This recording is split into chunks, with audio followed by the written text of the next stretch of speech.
dhuguma Turkii fi Israa'el waraana kallattii eegaluu danda'u laatam jechuun hafuura qabatteem eegaa jirti.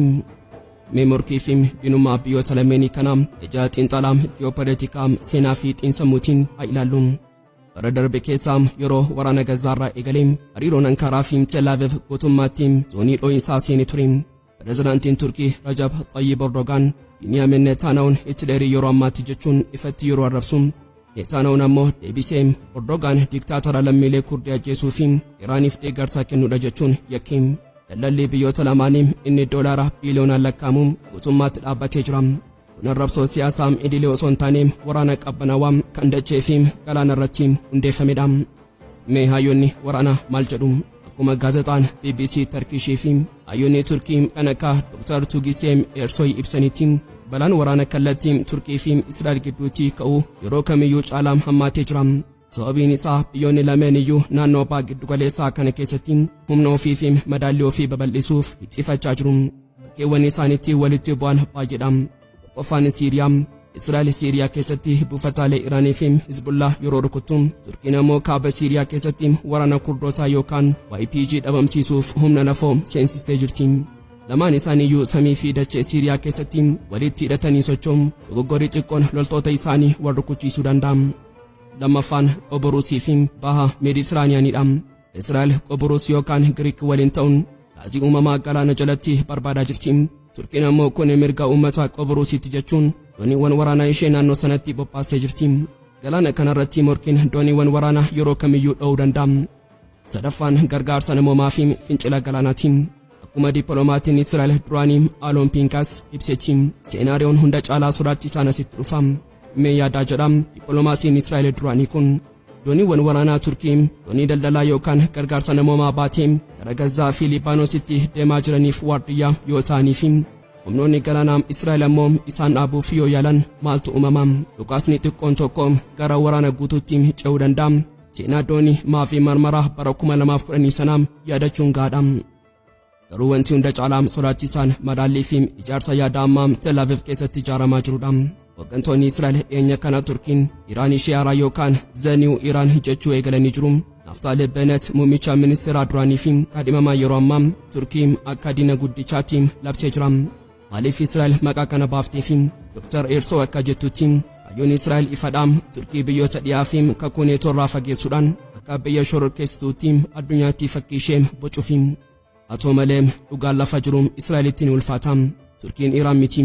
Turkiin miseensa neetooti humna waraanaa addunyaa irratti sadarkaa olaanaa qabdu. Dinagdee cimaa fi meeshaa waraanaa keessattuu diroonota akka Bayraktarii ofii isheetiin oomishtudha.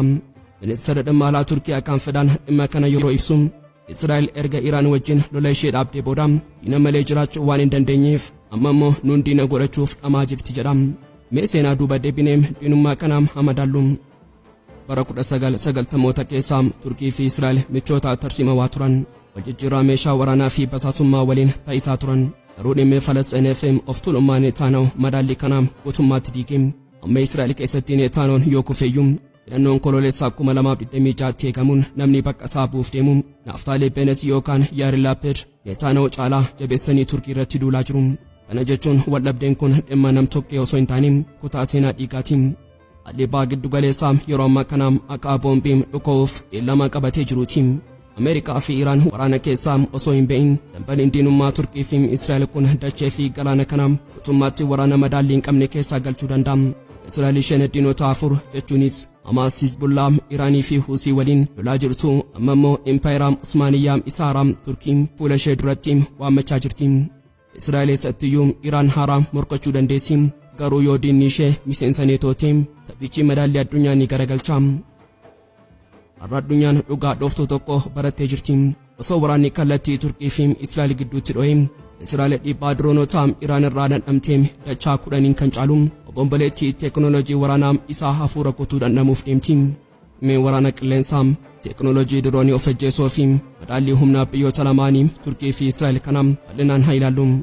Waraana guyyoota 40 Iraan wajjin godhame sana keessatti Israa'el fi Ameerikaan dhugaa qaanessaa tokko liqimsanii jiru.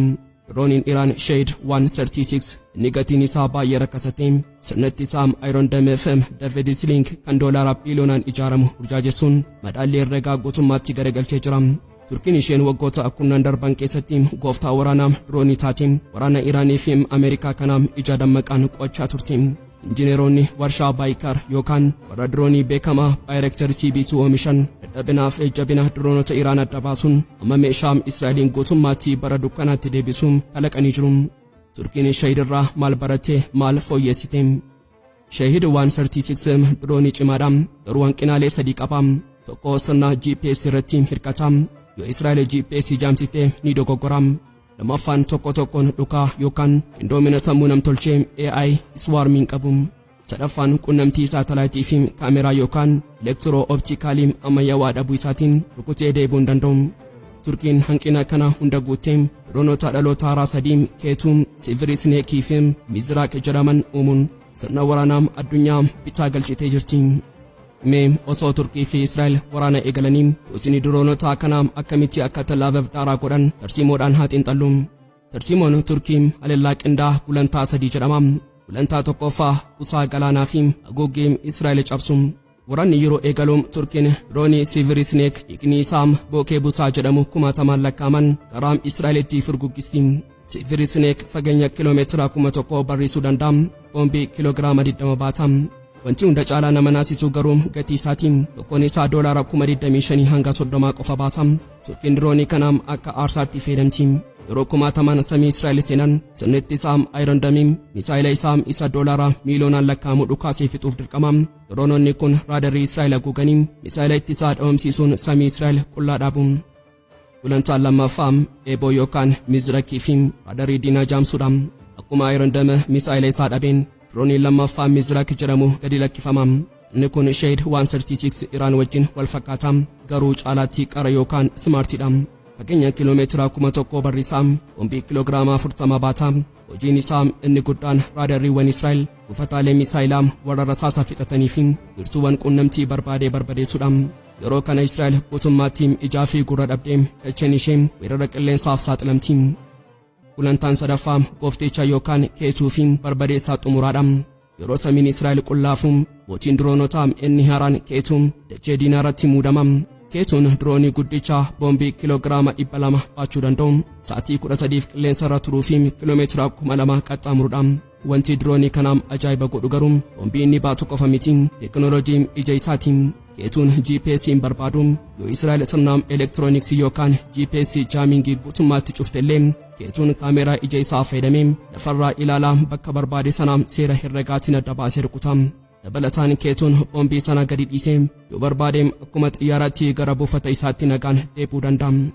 Iccitiin inni guddaa fi onnee jeneraalota Israa'el dhaabu garuu qindoomina sammuu namtolchee yookaan AI swarming coordinationidha.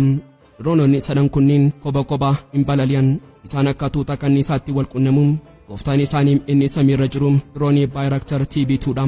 Bayraktar TB2 fageenya nagaarra taa'ee akka ajajaa waraanaatti diroonota of ajjeesoo kana hunda qindeessaa gara buufataalee Israa'elitti oofa. Kuni waraana caaluudha. Iraan misaayilota hedduminaan dhukaasti Turkiin garuu sammuu waraanaan haleelti.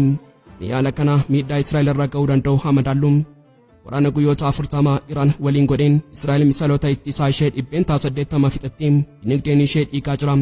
Osoo boru ganama diroononni Turkii 1000 bishaan Meeditiraaniyaan irraa qaxxaamuranii dhufanii Israa'el maal fayyadamtee ofittistii. Teekinooloojiin diroonii Turkii inni GPS ittiin hirkannee fi AI'n wal qunnamu kun gaachana sibiilaa yookaan Iron Dome Israa'el afuufee daa'immanii taasisa.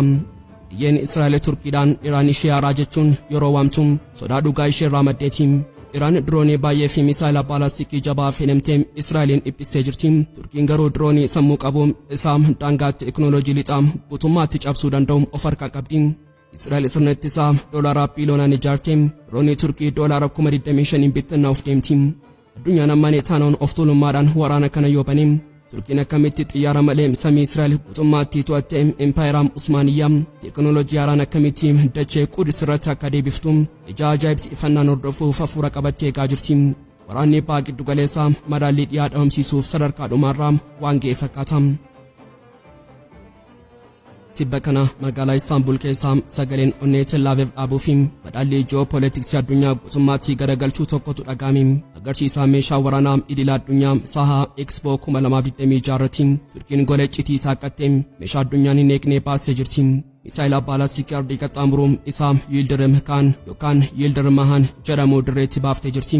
Dhimmi kun harka dheeraam fageenya kiiloomeetira 6,000 fiiguu qofa osoo hin taane sheekoo waraanaa addunyaa irratti dhugaaraa tokko lafa kaa'ee jira. Turkiin waraana gara fuula duraatiif meeshaa tarsiimaa qofa osoo hin taane meeshaa tooftaa waraanaa isa guddicha addunyaa kan Typhoon Block 4 jedhamu ifatti agarsiiftee jirti. Jalqabaa ji'oopolitiksii fi sadarkaa meeshaa kanaa sirriitti madaallu.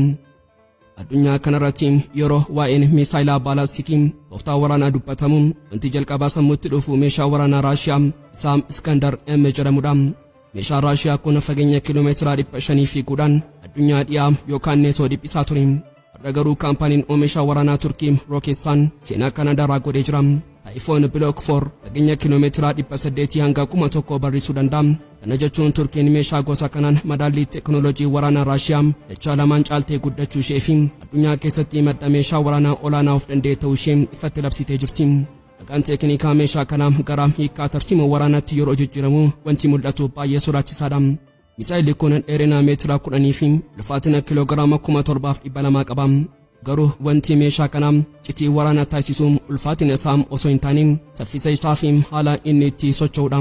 Typhoon Block 4 saffisa sagalee dachaa 5 yookaan maakii 5 jechuun sa'aatiitti kiiloomeetira 6,000 ol fiiguudhaan qilleensa kana tarsaasa. Saffisni haayipaarsooniikii akkasii kun sanattisaa qilleensa diinaa kamiyyuu akka inni carraa arguu fi hordofuu hin arganne taasisa. Misaayilli kun yeroo dhukaafamu maashiniin diinaa herrega isaa dalagee misaayila ittisaa gara samiitti erguuf daqiiqaa inni fudhatu xumuramuu dura Typhoon onnee diinaa waraanee xumuree jira. Wanti biroon dhiphinaa Israa'el sadarkaa dhumaatti geessu ammoo dandeettii qaqqabummaa fi dhokachuu meeshaa kanaati. Akka agarsiisaa Istaanbul irratti mul'atetti misaayilli kun konkolaataa waraanaa irratti hidhamee socho'a.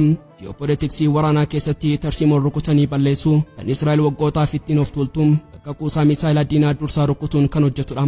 Garuu konkolaataan waraanaa gaarreen Xaawuroos keessaa hulluuqee bakka barbaade dhaabbatee daqiiqaa muraasa keessatti dhukaasee gara bakka dhokannaatti deebi'u yoo raadarii fi ija saatalaayitii hordoffii diinaatiin matumaa hin argamu.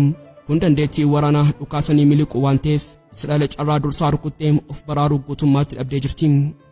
Madaalli Israa'elii fi Turkii gidduu jiru yeroo ilaallu miidiyaaleen Turkii of eeggannoo tokko malee meeshaa kana kallattiin gartokkee daangaa abbaa giddugaleessaa keessatti gara Israa'elitti xiyyeeffatanii waan jiraniif fageenyi kiiloomeetira 1,000 kun kallattiin onnee Tel Aviv uwwisa. Misaayilleen mataa waraanaa kiiloogiraama 1,000 ta'uu baatee maakii 5 dhufu kun meeshaa obboleessa isaa isa dura yookaan Typhoon Block 1 irraa dachaa lamaan jabaadha. Meeshaan akkasii kun mana jireenyaa diiguuf kan hojjetame miti. Bakka dhokotaa ajajaa fi to'annoo waraanaa lafa jalaa yookaan Underground Command Centers buufata xiyyaaraa istiraatiijii akka Nevatimii fi biirtuuwwan humna niwukileeraa Israa'el daqiiqaa 3 keessatti daaraa gochuuf kan uumamedha. Caalatti wanti amanuuf nama rakkisu dandeettii qulqullina rukuttaa meeshaa kanaati. Misaayilli kun sirna hordoffii ammayyaawaa fi deeggarsa GPS fayyadamuun bakka yaadame sanarraa meetira 5 qofaa dabuun rukuta. Kana jechuun fageenya kiiloomeetira 1,000 fiigee saffisa sagalee dachaa 5 hawaa keessaa gadi bu'ee foddaa gamoo si'a tokkoon yoo rukute malee hin dhiisu jechuudha. Waraana keessatti qulqullinni hagam barbaachisaa akka ta'e Tel Aviv sirriitti beekti. Israa'el misaayilota Iraan isaan gurguddoo kuffisnee irra jechuun dhaadhattus meeshaan teekinooloojii guutuu kan kallattiin neetoo madaaluu harkaan karaarraa dhufuu kana dura dhaabbachuuf Israa'el humnaa fi dandeettii dhabdee jirti. Walitti hidhamiinsi waldhabdee biyyoota lamaanii amma boqonnaa raaseenii jira. Ankaraan warra dhiyaaf waraqaa eeyyamaa dhiyeessuu dhiistee ifatti dantaa birmadummaa ofii ishee qabachiisuuf dirree waraanaa abbaa giddugaleessaa akka barbaadeetti qajeelchaa jirti. Ergaan pireezidaantii Erdogaanii fi aangoota isaa ifadha. Osoo addunyaan goggaa sanyii uummata irratti raawwatamu ija qabattee ilaaltu nuti harka keenya irratti madaallii haqaaf dhaabbatu uumne jirra. Israa'eliif waraanni amma afaaniin qofa murtaa'uu darbee jira. Ankaraan qabatamaan madaallii waraanaa loojistiikii fi teekinooloojii madaala hin qabneen qophooftee jirti. Misaayilli Typhoon Block 4 kun agarsiisa qofa osoo hin taane akeekkachiisa waraanaa sa'aatii xumuraa hiikkatudha. Israa'el kanaan dura xiyyaarota ishee kan F-35 qabattee samii biyyoota Arabaa irratti akka feetetti barristi. Teekinooloojiin misaayila Turkii amma sodaa jireenyaa ifatee lafa kaa'ee jira. Israa'el sammuun ishee bitaa galee waraana dhufuuf deemuuf meeshaa ittiin ofirraa ittisu dhabuun ishee ifatee jira. Dhugaan lafa jiru tokko qofa. Eeboon qara lamaan ICBM-FM Tactical Hypersonic harkaan kaaraa jira. Israa'el ammoo eeboo saffisaa sagalee ittiin dhufu kana jalaa miliquuf iji ishee jaamee sodaan rifattee jirti.